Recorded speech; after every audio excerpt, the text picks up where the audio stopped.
we'll jump straight in. Brilliant. Yeah, great. I can see everyone coming in. That's brilliant. Well, I'll kick off anyway.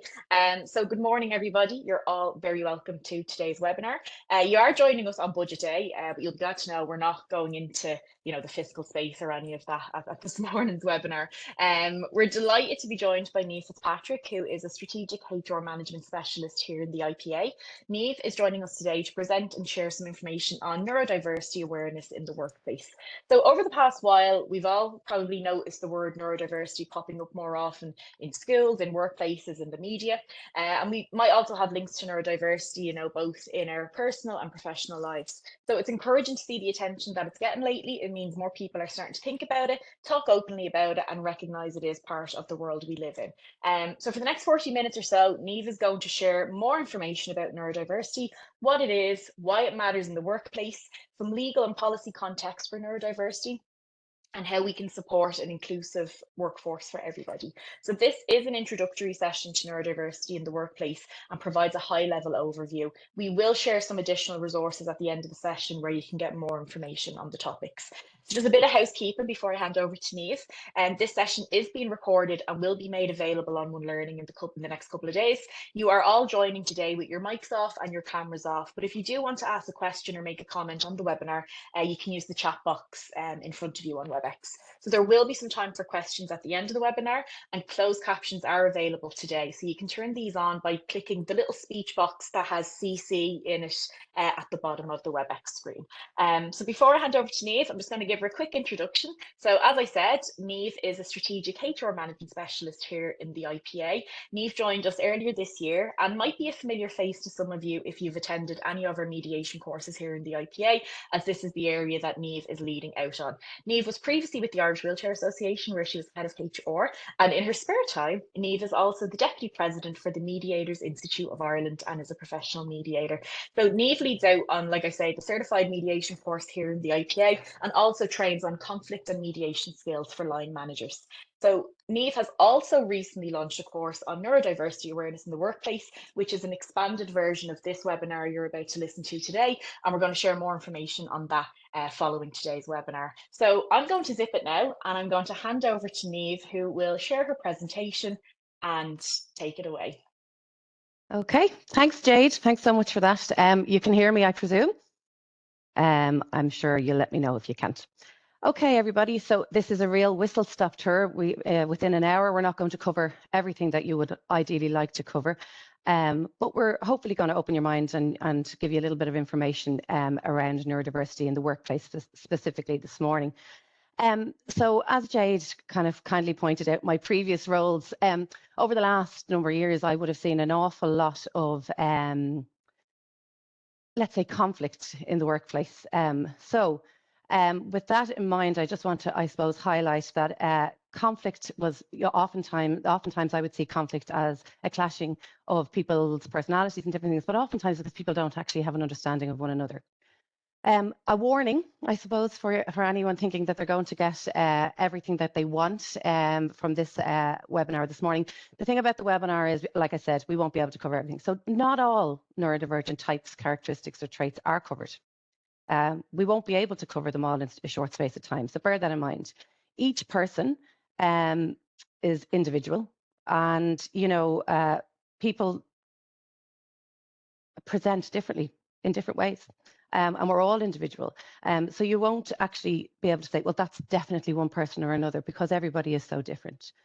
There is a shortage of research in Ireland around this area, and some other countries in the EU are great at it, but we are getting better in Ireland. But I suppose there's not lots of definitive information out there. There is more and more coming as the topic, I suppose, is something that people are interested in. There's more and more studies around this area and its prevalence. But right now, I would say that there probably is an awful lot of work that needs to be done. Further education and training is crucial. Like I said, if you want more information, more in depth about any particular type of area that we're going to cover, you would need to look further into that. So that's my warning shot. Albeit I will go on and we'll cover off as much as we can. So sorry, Niamh, just to say your screen isn't sharing at the moment. If you want to share your slides, we can't see them. apologies. Thanks for that, Jade. I actually No thought that was sharing there for, you might tell me then if that's changed. Yeah, that's perfect now. We can see that. Great. Okay. Thank My you. warning, there's all my warnings again, everybody, for anybody who didn't actually pick it up. Okay. So how do you think neurodiversity shows up at work? And I'm sure you all have, you might pop in the chat if you want, different ways you think neurodiversity shows up at work. And, for others to have a look at that and see what areas they feel shows up for them in work. One word, it can be, whatever you want. But I suppose I'm going to tell you a little story about how it showed up in work for me at one point. I had a member of my team, stress, that's a very interesting one. Yeah, it can show up in many different ways. I had a member of my team who was really analytical, excellent worker, real finer detail person, right down to everything, all the small little things that other people might have missed. Brilliant worker, like I said. But there was a piece of work that we had to do weekly. It was around an audit type piece of work. And when it came to doing this piece of work, the delivery wasn't there. And for many weeks, we were trying to figure out what was going on and why that particular piece of work wasn't being delivered, let's say, to the expectation that we might have thought. And what happened was, when the open conversation was had in the end with this individual, what they actually highlighted was they were in a shared space, and this piece of work was to be done on a Friday, end of week kind of work. And the Friday was the busiest day in the office. And there was another individual in the office, another really competent person, but quite a vocal person, would move around the office quite a bit. And when we actually got underneath it all, and I suppose just to keep the story fairly short, what actually had happened was that the individual who was struggling to get, and like I said, who was very analytical, really, really good at detail, wasn't able to actually perform to the best of their ability on a Friday because of the stimulus in the office on a Friday. Now, this piece of work, actually, Thursday afternoon was a perfectly fine time to do it. So, I mean, that's a very simplified version of the story, I suppose. But by simply moving that task to a Thursday afternoon from a Friday, when the stimulus in the office and the noise, the lighting, all of those different things were a big part on a Friday, we got that work done on a Thursday. And again, like I said, the person had such analytical ability that work was perfect. There was absolutely no issue with it. But had he not come and told us about that, and had he not actually shared that information with us, that could have ended up down that performance type route, that this piece of work was not getting done. So thank you for those of you who have popped your comments in the chat there, and others might look at them and find them interesting. You might actually be able to relate to them. So the first thing I'm going to actually move on to then, if that's okay with everybody, just to keep, I suppose, to bring it back to an understanding of definitions. And there are so many different words that many of you may have heard over the last while, and the words neurodiversity, neurodivergent, neurotypical, and you wonder what does each of them mean? So if you look at the different words, I'm hoping that my slide, apologies, I moved on too fast, I think there. Yeah. So if you look at the different words, okay, and we look at a simplified, I suppose, definition for most. So neurodiversity, okay, so neurodiversity is the fact that brains work differently. So there is no correct way for the brain to function. There's so many different ways that people perceive and respond to the world. And that neurodiversity just is saying that brains work differently. And that term neurodiversity is used quite differently by different people, probably because they don't understand that that's all it actually is just the fact that brains work differently. Neurodivergent, that's another term you might have heard, and that really describes people whose brains develop and work differently for some particular reason, compared to those who are the next word, which would be neurotypical. Okay, so this means the neurodivergent, that term, I suppose, just means that a person has different strengths and struggles and, different characteristics from people whose brains develop or work in that typical way. Okay, and then neurotypical, okay, is a way to describe it's a way to describe people whose brains work and develop like most other people's.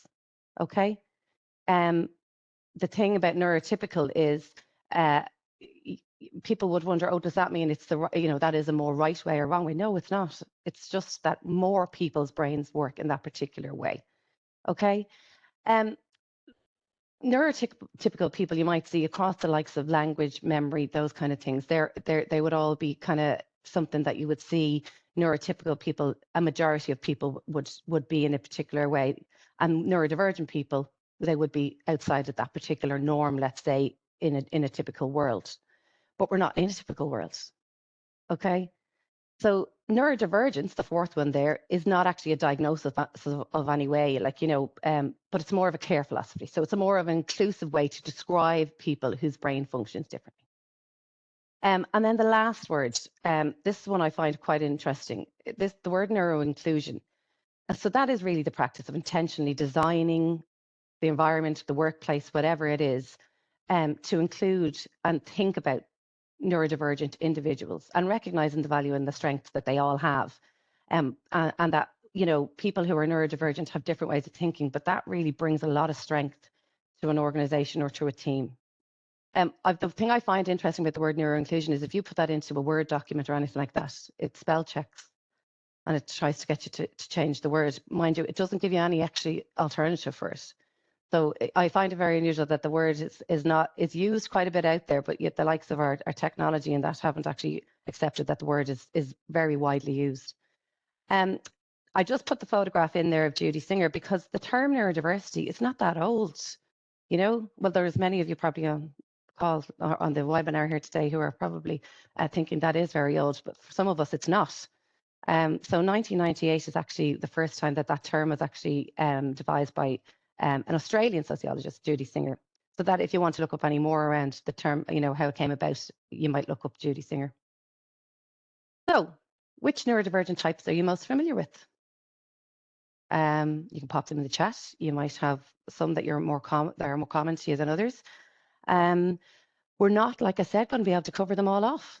ADHD, thank you. Yeah, so that will be one that people will be familiar with.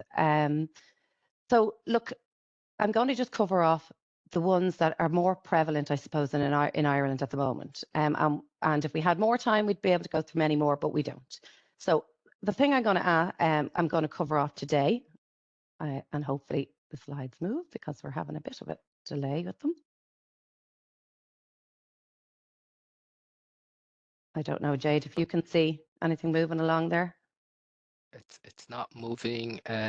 Try to click on the screen and then try to move. See if that's maybe it just paused. Yeah. Thanks, Mario. No worries. I can hear your voice in the background, but for some reason, no, I've stopped. I might stop sharing and start again. Would that help? Yes, please. Okay. Yeah, that would help. Okay. Apologies, folks. Technology.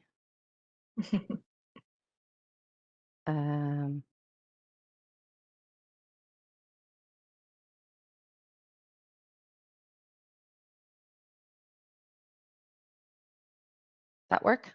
Yeah. And then just seal that. It's still frozen for you, is it? Yeah, it's not moving along for some reason, Jade. Okay. Oh, here we go, folks. Oh, there you go. Perfect. As you can see, technology sometimes is not my friend. So look, these are the ones we're going to cover off. So ADHD, autism, dyslexia, dyspraxia, Tourette's, and then we might get a chance to mention one or two others, but depending on time now, that might not work out for us. Okay, so types of neurodivergence. The first one I'm going to kind of cover off is autism, okay? And like I said, folks, this is not a blanket example of the different types of traits you might see, and nor is it that you will see every one of these traits with, when you're, you know, speaking to somebody who is autistic or has autism, or you see the way I'm using it. Some people prefer to mention themselves first.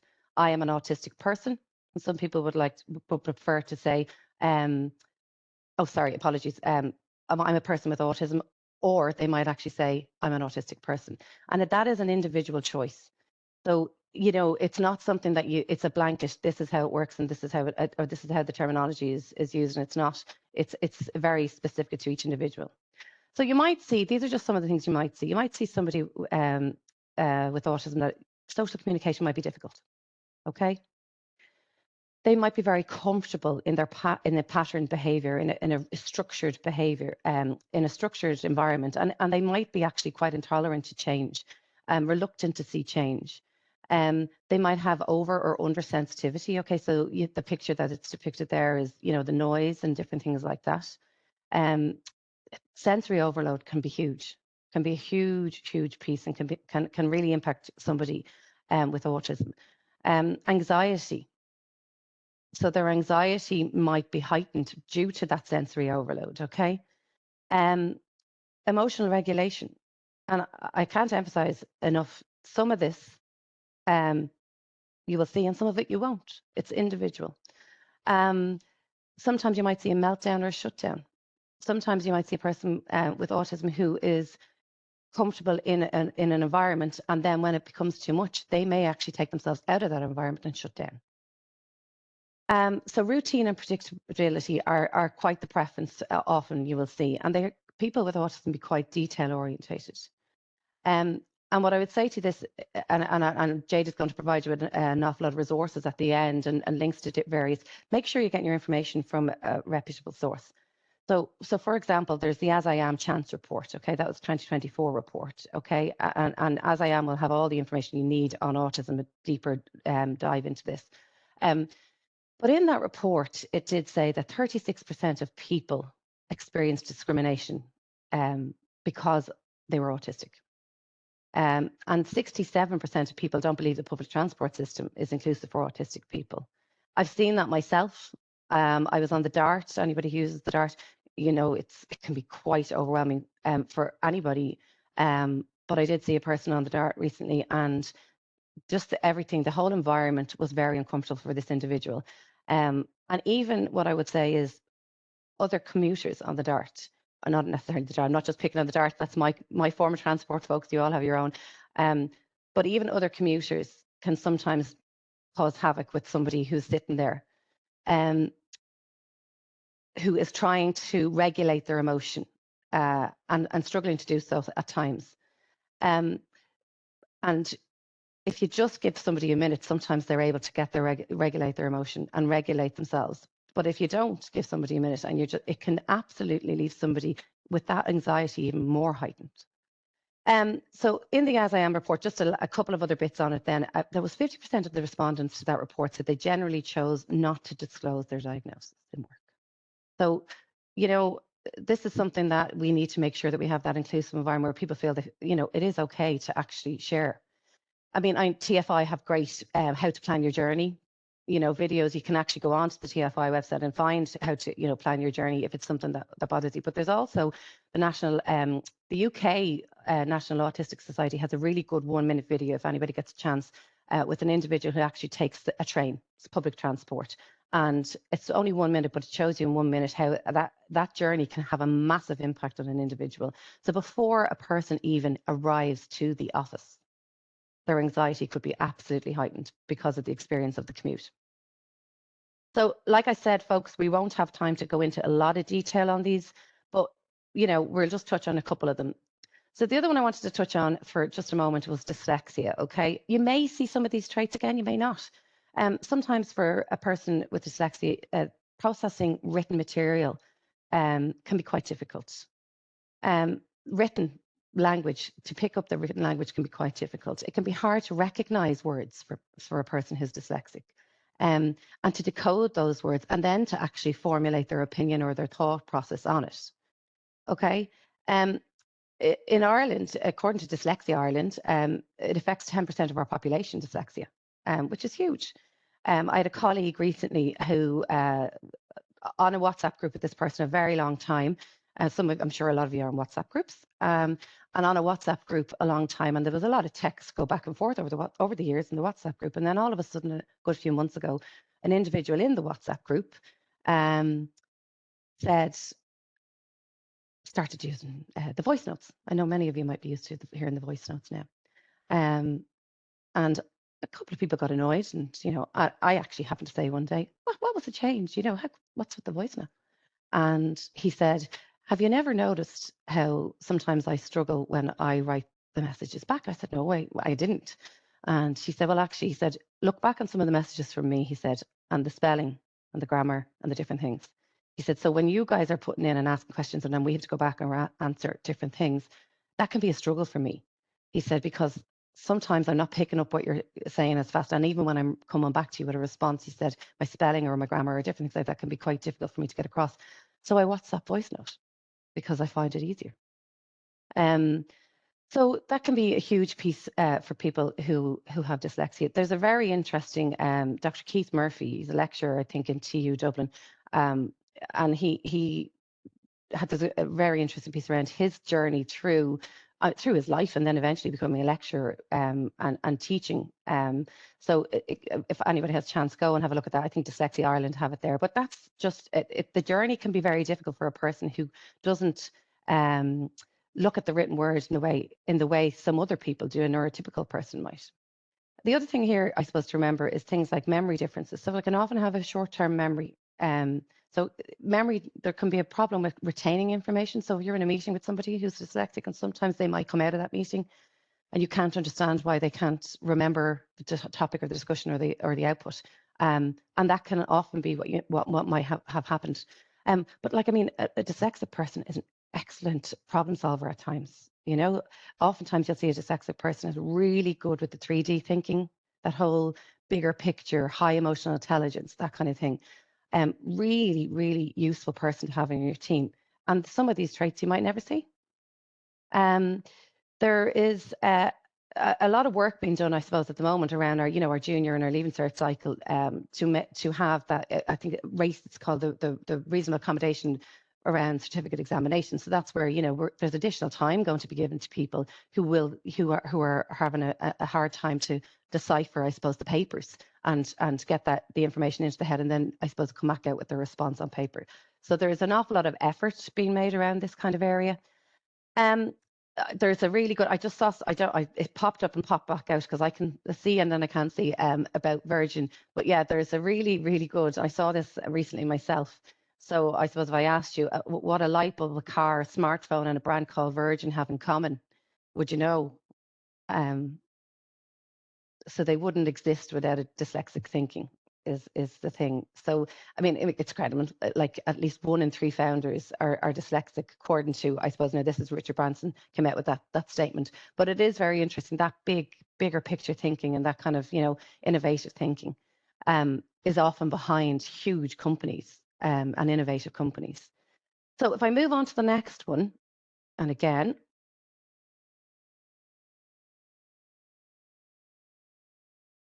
here we go. Maybe it's my clicker. Types of neurodivergent. So this is another type, okay, dyspraxia. Okay, and you might see this one where is around coordination and balance sometimes could be a problem for people. So dyspraxia is a term that's actually used in the UK and Ireland mainly, and it's mainly kind of difficulties around that sensory, that motor skills, those learning new skills, and people having a difficulty around their awareness of the space that they're in, so their physical space. Okay, sometimes it can present as a difficulty with vision. Sometimes it can be again that retention of information. So difficulties around speech, organization, kind of planning, the sequencing of information, sometimes with their memory. There's many different ways that this might present itself. But I suppose one of the things that you have to remember is with the dyspraxia, if somebody presents with dyspraxia as an adult, they will have also throughout their childhood have had a pattern of difficulty with motor skills. So there'll have been that kind of pattern throughout their childhood where they will have had difficulty around motor skills and different things like that. There's one of the ways, I suppose, that when you think about this, and this actually came up with a friend of mine who is dyspraxic, and she struggles to put her makeup on. She in the morning when she's getting out, she struggles with putting her makeup on. You'll see things like maybe shaving, an individual who struggles to shaving, very practical things, learning to drive a car because of that awareness of the physical space can be actually quite difficult for an individual with dyspraxia. So look, like I say, it can present in so many different ways, but not necessarily, you might not necessarily see all of those. And it falls under the development coordination disorder. Okay, so but the term dyspraxia is how we would use the term, I suppose, more so in Ireland and England and the UK. So The next one I just want to touch over, again, these are really whistle-stop, folks. You know, there's a lot more information on all of these, and that will provide the resources. So is ADHD? I mean, and it is attention deficit hyperactivity disorder, but that is an awful lot of words, and I suppose a lot of people use the acronym ADHD.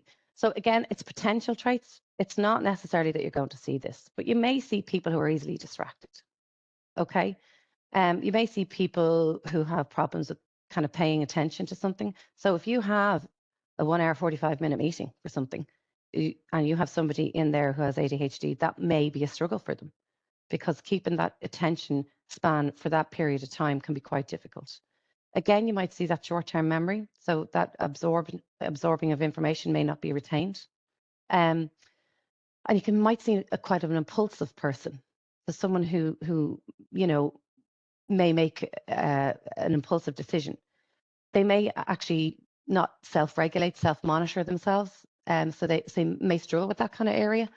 And you would often, I suppose, from a working environment, you may have people who think that ADHD can be quite chaotic.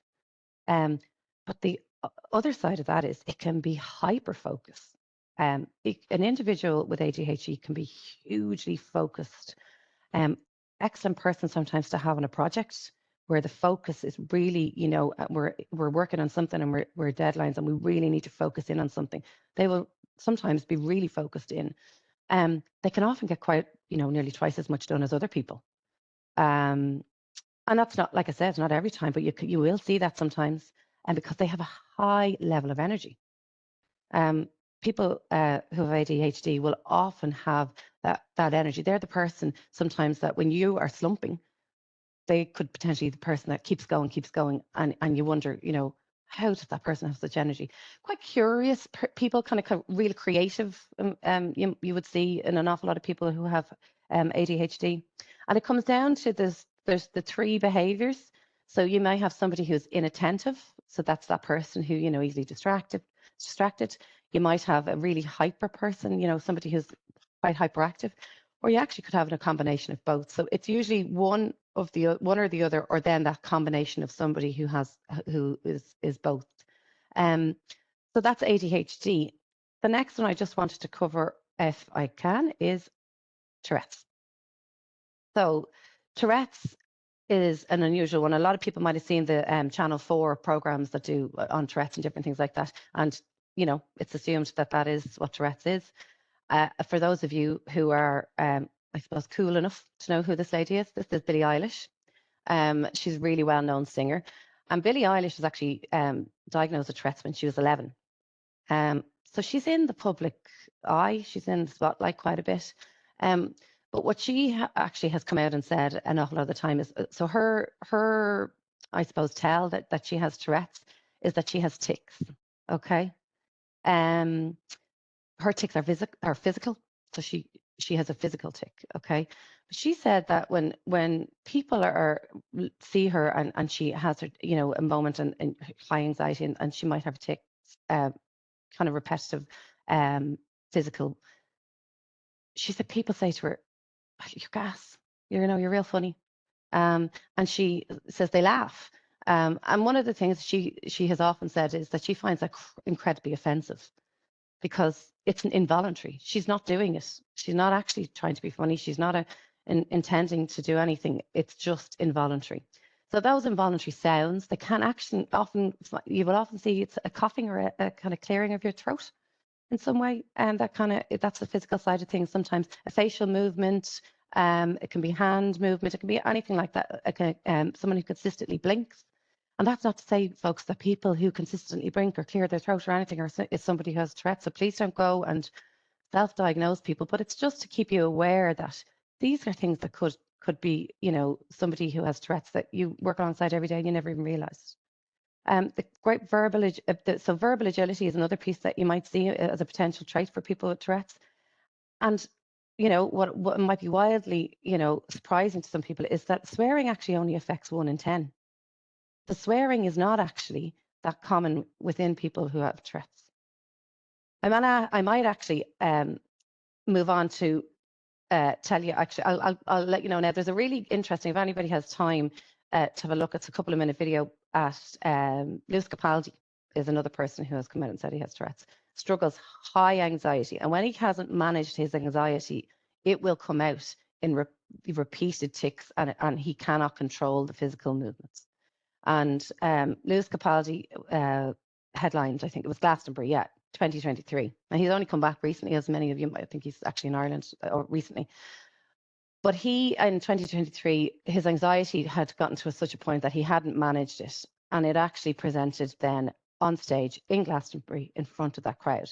And he couldn't perform. So it's really interesting if anybody has time to go and look at, the crowd sang the song for him because he just couldn't perform. So it's interesting actually, both himself and Billie Eilish quite open about it. And I think that's a really important thing, is being open about having discussions around it's actually okay, you know. Highly successful people, Richard Branson, all neurodivergent individuals. So if you look at neurodiversity, and I think someone did mention the piece around disability there a few minutes ago on a comment, but neurodiversity, neurodivergent individuals, some may have a disability. And if you look at disability, okay, it doesn't look the same all the time, because 80% of them are invisible. And I mean, according to the census in 2022, our census was, there are 1.1 million people living in Ireland that identify themselves as having a disability. That's 22%, well, it was 22% of the population at the time. So of those 1.1 million, 80% of those disabilities are invisible. So you never actually know often if a person has a disability or not. And I mean, we are one of the lowest in the EU for employing people with disabilities. We are not great in this country compared to some of our EU counterparts. You know, it's 54% is the EU average, and we're at 43%. So there are some significant barriers to still limiting, I suppose, people's access to meaningful work in this area. So just a quick report then. This is a CIPD report this year. And one of the concerns for employers is around equality in the workplace and providing an equal and an inclusive environment. So their biggest concern, according to CIPD, was around regarding equality, was around disability and around the worry that they are not equipped to provide reasonable accommodations, or are they going to be able to adapt and make workplaces accessible for people? So that is a concern for, according to CIPD Ireland, for a lot of employers, a lot of you on this call. So it is a worry for a lot of people. And that move away from the medical model, when, you know, the ratification of the United Nations Convention, it meant that we're kind of taking away that medical environment, and we're looking at the social model. So the social model means we have to consider reasonable accommodations, we have to consider adapting, we have to consider accessibility. But there is a pressure then on employers to make sure they get that right. And obviously that has come through from the report. There is barriers. There are many barriers. And a lot of the barriers are around the systems and the processes. It's not personal. It's around the systems and the processes. So if you look at the way we recruit and the way we onboard, we probably are, you know, doing things a set way, and we're probably not thinking about other ways to do it to make it more inclusive. Our environments that can be sensory overload for people. I mean, some of you, I don't know where you're sitting right now, but I know many of you are probably sitting in a shared space. You could be sitting in a room with where the heat or the temperature is not what it does not suit you as an individual. You could be sitting somewhere where there's fluorescent lighting. Let alone a neurodivergent individual. Anyone who suffers with migraines might struggle in that environment. So, you know, those kinds of barriers to how we set up our organizations and our spaces and our meeting rooms, our boardrooms, are a huge piece. Where we're not willing to change them. So where we are so rigid in our systems and how we operate, and we're not willing to change things, that can be a huge barrier for people who are neurodivergent. There are communication challenges. We don't all communicate the same way, and we don't all receive information, like I've highlighted with a couple of the different ones there. We don't. So we need to start thinking about how we communicate, because it's a challenge for an individual. if you're not going to communicate in a way that is easy for them to understand. We make assumptions. It's natural, but we do make assumptions about ability or intent or stereotype, and we do stereotype. And I suppose being more conscious that you're doing it and aware that it is a barrier to people coming into your space is a really important piece. Policies and operating procedures are not always inclusive. And I know we have rigid, sometimes frameworks within where we have to work, but it's small things that you can do that sometimes might actually make an environment more inclusive. The team dynamic, and this all comes down to, I suppose, the communication style within the team, and if there's an open and honest discussions being had within a team. So the environment within the team is not that kind of, open, supportive. A person is not going to thrive in that environment. And a pure lack of understanding. And I know many of you are here just to get a little bit of an understanding. And like I said, a little bit is, we were only really, really tipping onto it this morning. But that lack of awareness or understanding, trying to bridge that gap between what you don't know, and what and what's out there, what information is out there, because there is some really good information out there. Well, again, I'm frozen. Oh no, we're back. But what I would say is, just because you think, and maybe you'll walk away from here today and say, do you know what we could do? Do you know what we might be able to do? But that's absolutely useless if you're not talking to the people who actually need the support. So if you're going to bring about a different way of doing something, make sure you're talking to the people who are going to be impacted by it. And this graphic, I suppose, is just, I borrowed it, and it really shows that you can put whatever supports in place to create an environment that is equal, but that's absolutely useless because we all need different things. So that a lot of the disability organisations in Ireland would use that saying, nothing about us without us. And I love it. I think it's great because one size doesn't fit all. You need to talk to people about what it is, the supports that they need before you actually implement anything that you think is going to be supportive. So look, neuro-inclusion. How can you be inclusive? What can you do? So just again, back to, I suppose, a little bit more around the statistics. Now, this is a UK report, and I would hope that we would have this CIPD Ireland, but this is CIPD UK.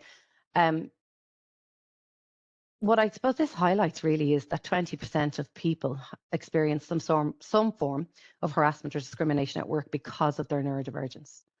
So 20% is quite high. And when you look at the support that they have in their workplaces, okay, on the second graphic there, so to what extent do people feel supported or unsupported, and from the three different areas. So from their employer as a whole, neurotypical people felt 63% supported, yet neurodivergent people, 49%. That's a big drop. From their line manager, 69% of neurotypical people were supported by the manager, whereas only 57% of neurodivergent people were. And then by their colleagues, their peers, the people that they're around every single day, 72% of neurotypical people felt supported by their colleagues, yet only 57% of neurodivergent individuals. So there's work to be done to make sure that people who are neurodivergent have that support, that level of support, and they feel supported in the workplace compared to a neurotypical individual. So look, why does it matter? I'm just going to click. My clicker is having a moment. 1 in 10 adults. This is a Red C poll that was done on behalf of Bank of Ireland in 2024. So nearly 1 in 10 people identify themselves as neurodivergent. Okay. Half of neurodivergent individuals in employment have not disclosed their condition to their employer. Okay. And 45% of people in that poll felt that their workplace was lacking inclusivity. Okay, so that's Irish data. So that's an Irish poll that was done. But neurodivergent staff bring unique strengths and creativity and innovation. Like, I mean, we, if Richard Branson is not innovation, I don't know what is. But neurodivergent individuals bring that creativity and innovation. Okay. If you have neurodivergent individuals within your team, it will reduce the chance of poor decision making because you have more diverse thinking. You need to have those diverse voices in order to have diverse thinking. interestingly, in that Red C poll, again, that was Irish information. 34% of the people who were surveyed said that they were autism was the neurodivergent type that came out, and 34% had ADHD. My slides have just gone mad, have they? It looks like they moved on, Jade, and moved back, did they? Yeah, you're back on the why being Come on. inclusive matters. Yeah. Thank you. And then, sorry, just on from that, so 34% identified themselves as autistic, 34% identified themselves as having ADHD, 18% said they were dyslexic, and 8% said they had dyspraxia. So they're kind of the way, would really, I suppose, why I highlighted those couple of ones. But even if you look at the public sector equality and human rights duty, that duty is there, okay? And that is one of the reasons we need to start thinking about it, but even down to the values, okay? So the values of respect and fairness and equality, okay? It does matter if we're in the environments that we're working in, and it's headed up by, in the background. That's what we want to thread through all of what we do. I'll just move just quickly on to how you can, and I suppose a lot of people are probably on this call going, give me some practical tips, Niamh, give me something I can use. So look, creating a neuro-inclusive workplace, okay? Know where you're at. Get a temperature gauge, figure out what's going on in the environment that you're in. So know where you're at, okay? And commit to something long term. You're not going to be able to go in and flick a switch tomorrow morning and be a completely inclusive, neuro-inclusive environment. But you have to start and think about it and know where you're at, okay? So focus on creating an open and supportive culture where people feel comfortable. So people have to be able to talk about it. It has to be open discussion. It has to not be something that we, don't talk about. It's real. It's here. It's something we need to talk about. Consider neurodiversity in all types of the people management interactions. So we're talking from your recruitment, your selection, right up to your performance management and your support for people to go and learn their learning path. All of those things we need to start thinking about, bringing a neurodivergent take on it, asking what neurodivergent individuals need from those processes and those interactions. Allow people to be the masters of their own journey. I think I've probably said this enough times now. You need to ask people what it is that their support is that they need, and some form of flexible working. And I'm not going to tell you what that needs to be. That's individual to an individual, what they would need. But some form of flexibility would be a really, really important part for a neurodivergent individual. Practice ongoing attention to well-being, regardless of neurodivergence or anything like that. Well-being, focusing on the well-being of people at work is a really important piece. And empowering neurodivergent voices. So like, some people would look at, maybe having an ERG, an employee resource group, or a group that get together, or maybe around neurodivergent voices and review different things within the organization and maybe give back their feedback. So those kinds of things. But regarding, now I'll just hopefully it moved on. Regarding what you can do, value different styles of thinking, promote psychological safety. So if you're in a management position, promote that safety that people can actually open up, be flexible. Consider the employee resource groups, like I mentioned, for neurodivergent individuals, or some form of a get-together that they can actually feed back their thoughts and things. If you're in a management position, don't assume. Ask people what it is that they need. Be clear with your communication. And that is documentation to policies, to meeting notes, to planning of meetings. Be flexible to I suppose, as much as you can be with the recruitment process, because there are obviously certain things that have to happen within a recruitment process. Inclusive advertising. Consider before putting the ad out there that what is it exactly you're looking for. And one line at the bottom is probably not enough. Really need to start thinking about what it is you're looking for, and making sure that you think about that when you're advertising a role. Inclusive language, and that goes across all of the different areas of ways you use language. That's in one-to-one management. So when I'm speaking to somebody one-on-one as their line manager, when I am chairing a meeting, and when I'm sending an email, so the language that you use, simple language is much easier for people to understand. And not getting caught up in the fact that somebody asks for support and they ask you to speak in a certain way, or, you know, not speak in a certain way, but I suppose ask you to give the information to them in a certain way. That if you're a line manager, that is a really important piece about being inclusive, is that you meet the person where they're at. So structure and predictability. If you are going to say, we have our team meeting on a Thursday at 3 o'clock, and then no Thursday it happens on a Wednesday afternoon, whatever, communicating that, even if you think, I've walked by the desk, I said, look, we're going to put that off for another day. If you send an email just to clarify, look, we're aware the meeting was supposed to happen today, we're moving it on to whatever. That's a really important piece, because somebody might not pick up on the information as easily as you think they should. Support sensory needs, so make adjustments. So where somebody says they have a sensory need and there's support required, make the adjustments. Signpost to supports. You're not an expert, nobody thinks you are, and nobody expects you to be. But you can signpost people to the supports and the resources that are there, and consider a reasonable accommodation passport. There's information about this all in the resources that Jade is going to provide.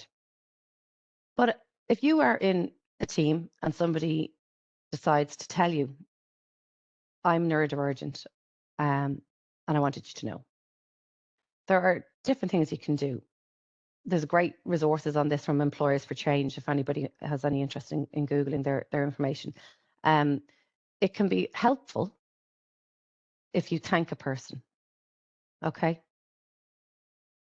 If somebody says to you, I'm autistic, I wanted you to know, if you thank a person, if you just say thank you, it shows you're aware that they've shared something personal, okay? If they tell you, you could say, and they ask you, you know, they say, look, I just wanted to know, it's easy to just say, look, if there's any support that you need, just let me know. And that shows that you're kind of saying, you know, I'm open to providing any support that I can. It's absolutely no problem. And then check in with the person later. This is a really key piece. So if somebody tells you and you say, I offer the support, and maybe you give them support and there's something that's put in place, or maybe they say, no, at the moment I don't actually require any support, but you don't know, that won't change. So a check-in with somebody at a later point to say, you know, I mean, it can make somebody feel quite vulnerable to share that information with you. So telling somebody later on, look, I'm still here, I can still offer support if you need it, is a really, really important piece. What you could say that could be harmful, and like, granted, nobody is intending on doing any harm, but sometimes people say things that they don't realize might be harmful. So if you praise somebody for being neurodivergent or sharing their identity, okay, you know, if you say, oh, you're so brave telling me that, okay,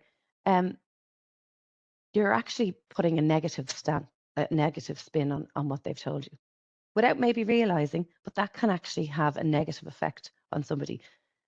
So don't praise somebody. It's not something to be telling somebody that they're brave for. It is just who they are.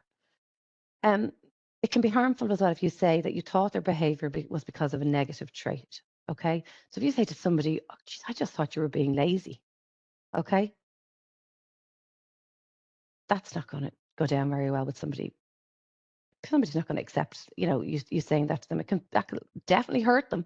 But it will actually, at times, stop somebody from telling you anything else. Don't tell them, you know, that they don't look or act neurodivergent. I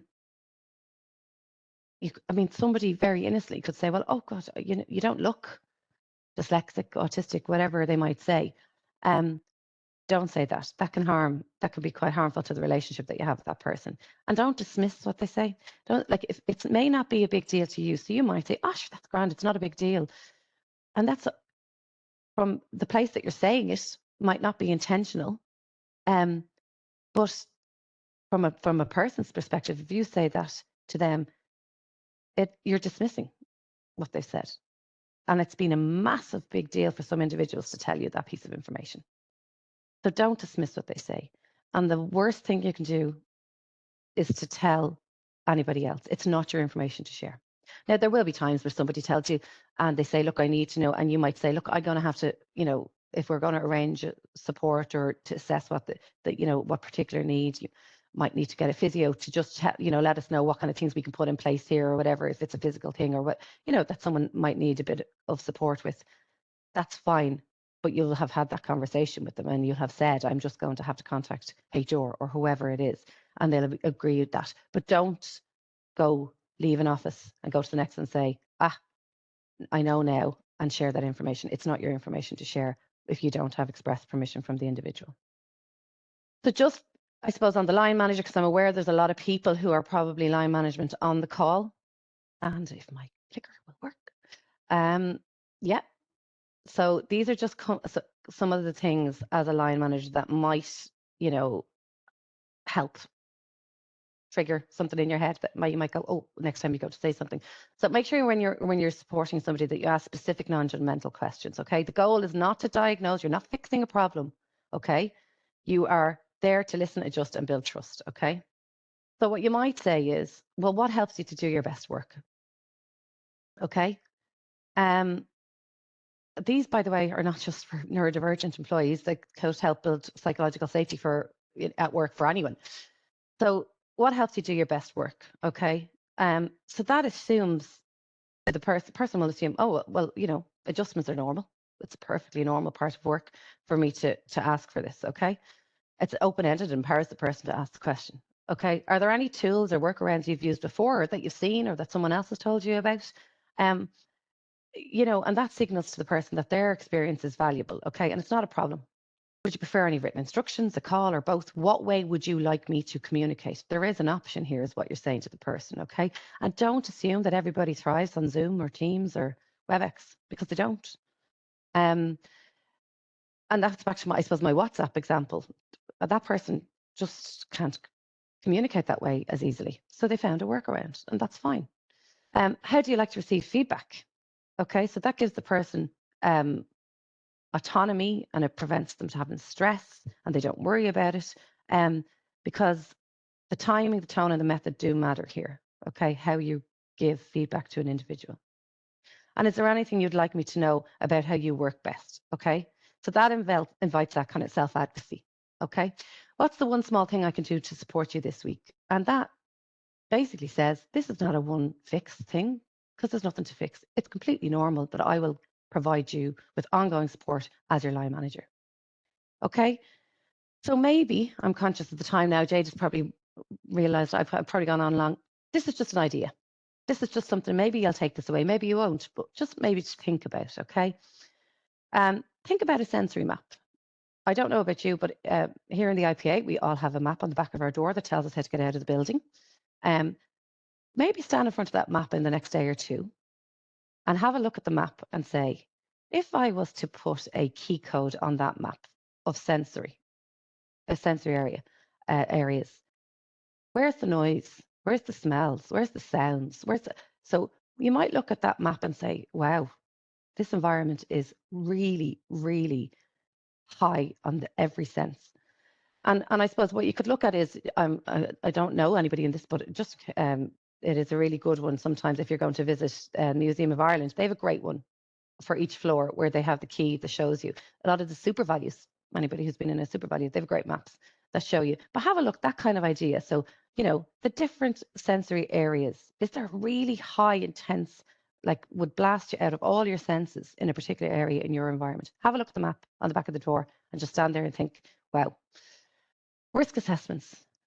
Some people on this call may be responsible for looking at a risk assessment. If you look at a risk assessment form and you have to, or a piece of work that's been done and we have to assess the risk here, think about assessing that risk based on the knowledge that you now might have and considering a neurodivergent individual. So there's an EU directive that has a lot of interesting stuff around this risk assessment for people with, vulnerable people or people who have different needs from a neurotypical individual. And again, that will be in the slides. But just think about those two. So maybe when you go away, think about the sensory map and think about if you were to risk assess something that you would normally risk assess with the hat on of, if I was a neurodivergent individual, how would I feel in this environment? How would the risk be different? And maybe just have a little think about that. So, Jade, will I stop sharing these slides then? Give it over to questions. Yeah, that's great. Can you hear me okay, Niamh? Yeah? Yes, and I hope you can hear me. I can, yeah, perfect. Well, first of all, thank you so much for that excellent and really important presentation. The comments are hopping, I couldn't and keep up. I know I've done my best to try and keep up, but it's hard because there's a lot of interaction coming in. And unfortunately, there is an issue with our comment section today. So the panelists are getting to see all the comments, but no one else is. So I have a couple here that I'll just refer to. And there was a couple of questions kind of hidden in between the comments that hopefully Neve we'll get to now in a second. But I guess just to say, when you were wrapping up there, kind of the first thing that came to mind was that famous quote. I think it's by Maya Angelou: "Do the best you can until you know better."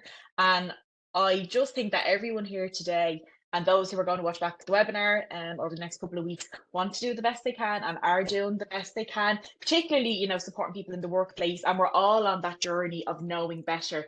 And I think you've done a great job today to maybe, you know, help people think a little bit differently about something, or you know, identify a reasonable accommodation that might work for them or a colleague, and introduce that. So that just kind of came to mind as you were wrapping up there.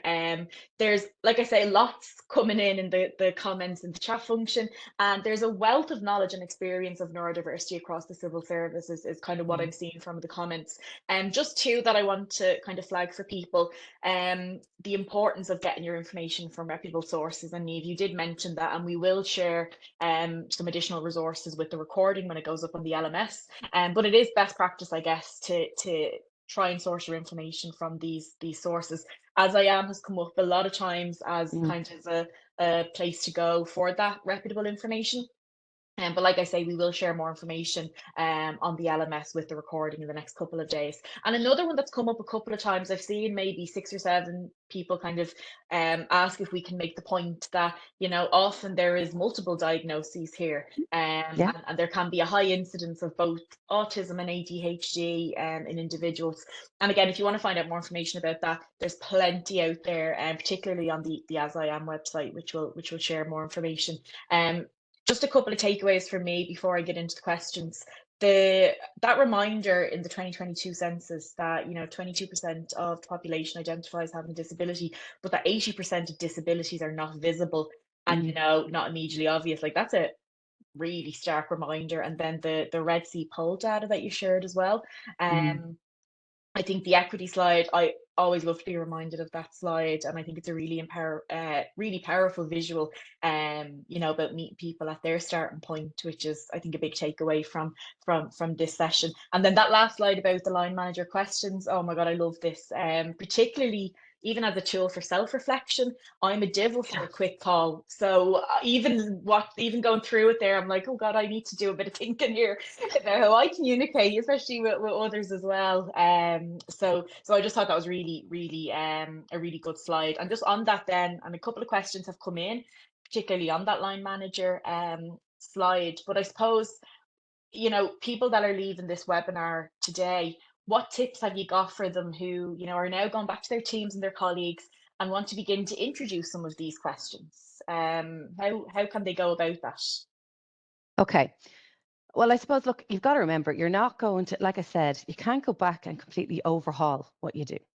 Okay, because that's not going to work. But I suppose if you've got people going back and trying to bring something back to their teams, okay, it's a thread through it all. So for I suppose line manager point of view, because I know you've referred to line managers a couple of times, but it's from the point of actually recruiting somebody to when you're actually having the conversations in a one-to-one with them on a weekly basis. And it might be that in that, you know, I don't know, weekly basis, bi-weekly, whatever you do, okay, you might actually sit down and then say to them, is there anything additional that your support that I can offer you? Okay, just throw one question in there. Okay, and then when you're talking about where they might come and say, well, look, I'm looking at doing a course in XYZ. Okay, well, let's talk about that. And you thread it through the different conversations that you're having. So what I would say is, don't overhaul everything.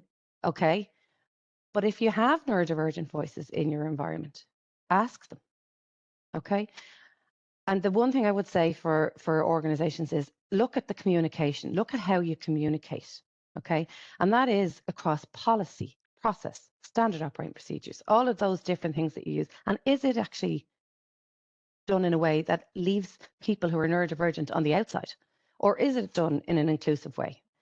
And then the other thing I would say is model the behavior. If you're a neurodivergent individual who is a member of a management team, and you can tell the people in your environment, listen, yeah, I have dyslexia. You've opened the door for people to go, this is okay to say. So I suppose not one quick one. I would say thread it through everything, but don't go overhaul. Go thread that open, encouraging environment. But if you have somebody in a senior position who's able to say, look, this is all right, you'll open up people's, I suppose people would be more comfortable to talk about it. Yeah, and a lot of people are sending me comments here saying that they're going to start doing that. You know, that they really want to start weaving that in to their conversation. So hopefully they got some good kind of tips there from you. Again, looking at the questions that are coming in, is there anything, you know, any communication strategies that might help neurodivergent employees kind of thrive in their team and thrive in the workplace? Is there anything you would suggest? Thrive in the workplace. And what, sorry, now you have to give me a neurodivergent individual. Yeah, so some communication strategies that might help them. I think you had mentioned earlier, or maybe in a conversation we had about, you know, sometimes sending the meeting minutes straight after a meeting, and sometimes, you know, just helping people in the so workplace. see, it comes back to what you asked in the question there, Jade. Individuals. So individuals are individual by their very nature. So they will want things in a different way. So I suppose things like that, like, yeah, you just because you conduct a meeting in a certain way and you do the minutes at the end of it in a certain way, it might be worth saying, look, guys, Mary's going to take the minutes like she always does, and we're going to circulate them out. And if you've had those open conversations about support, someone might turn around and say, is there any chance we can do a recording of this? You know, so some people might prefer that recording of the minutes of the meeting. So it just, I suppose, weaving it in the sense that it's individual, because we all communicate in different ways. The other thing is, you know, the likes of your policies. The end of your policy, you might have a procedure. You might have, this is the standard operating procedure. This is how we do something around here. But I might read that. I'm a bit of a nerd and I love to put my head down and get into a book or whatever, but I might like to read that. But Jade, you could be visual and you could say to me, where's the steps to that?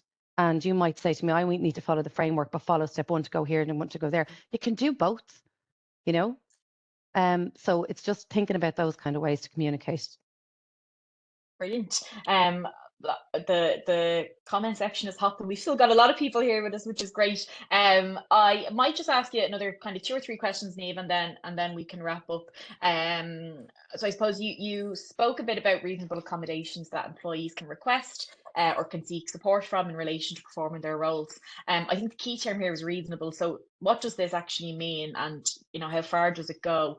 And I suppose the manager's role then in supporting employees with reasonable accommodations. You can chat a little bit about that. I suppose, well, first I'll take the last thing first.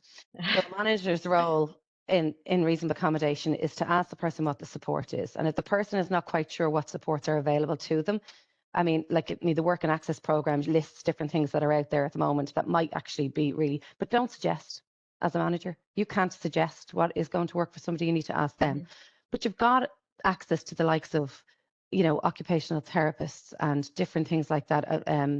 You know, sending a person to the expert to find out what is the expert advice on about what I should do to support you is not a bad thing if the person knows you're doing it at a place of support.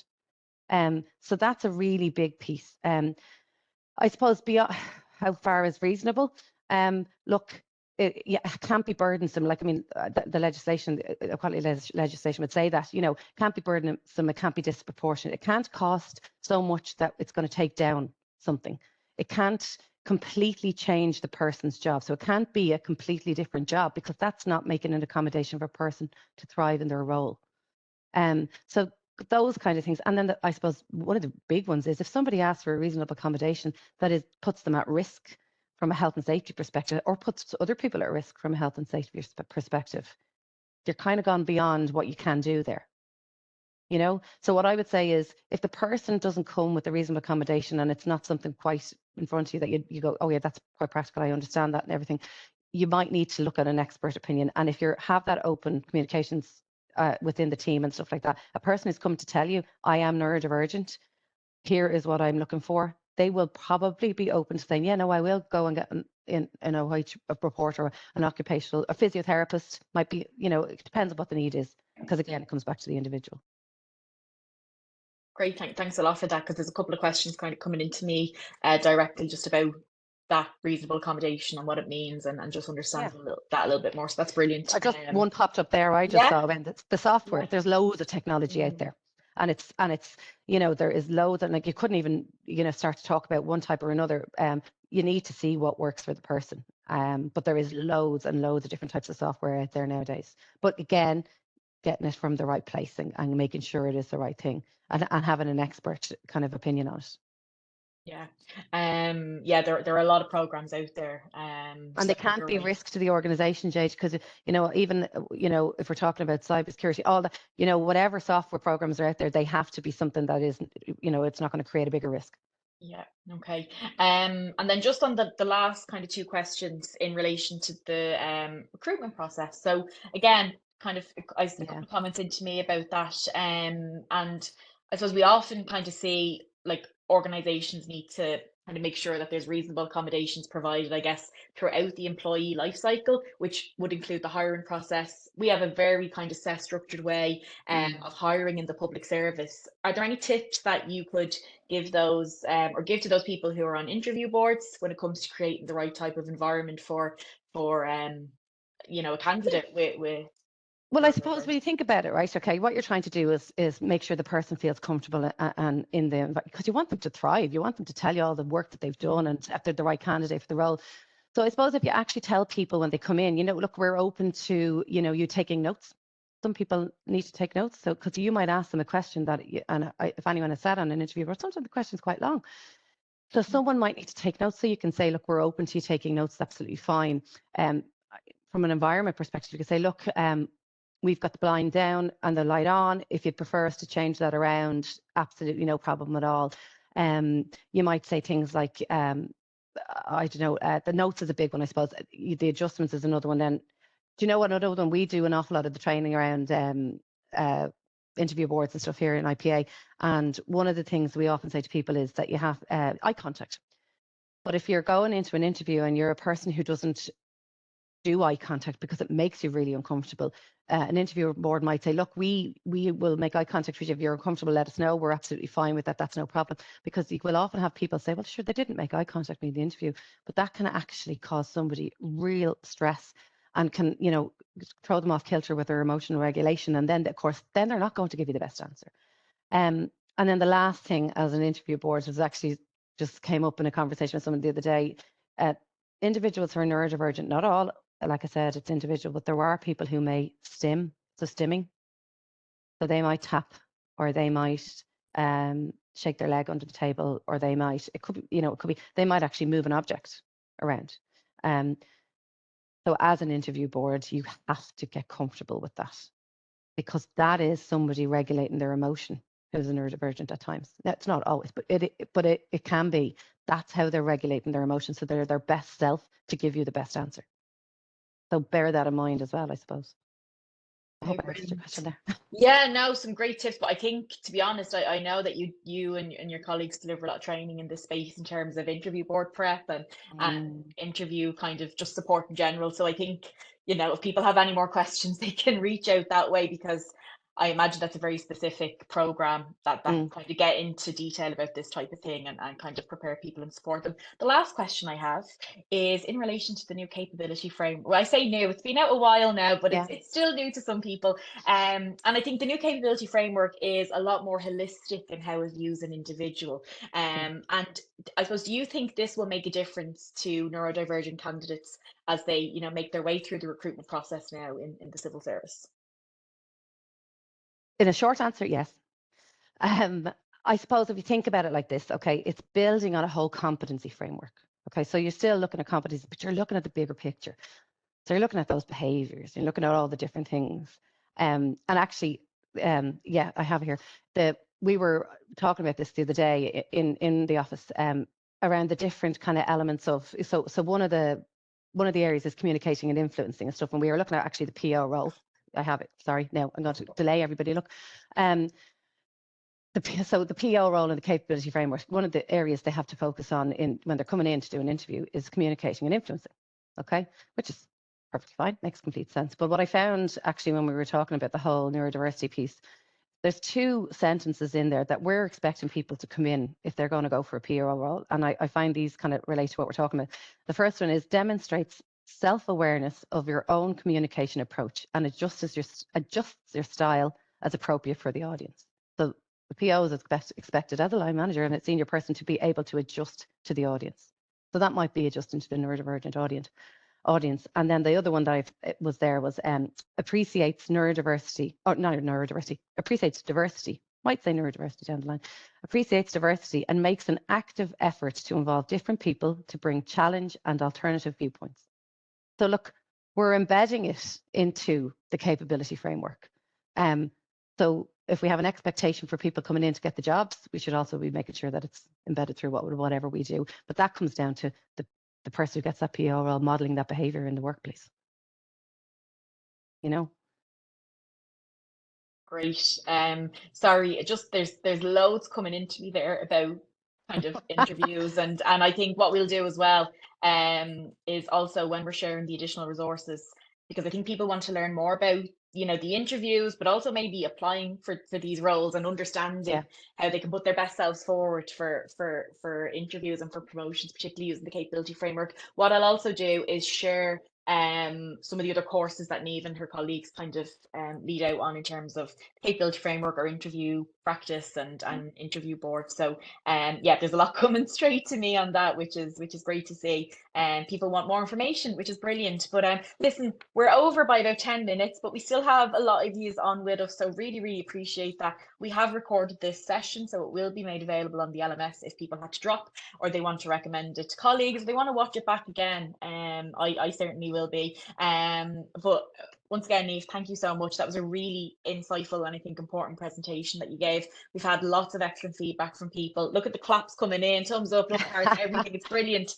And like I say, it will be up on the LMS in the next couple of days, along with all of the additional resources and a lot more information on some of the programs that the IPA are running in this space. And if you want a chance to listen to Niamh again, which I'm sure you all do, because that was brilliant. So we can let you all go now. Enjoy the rest of your day, and hopefully we'll see you again soon here in the IPA.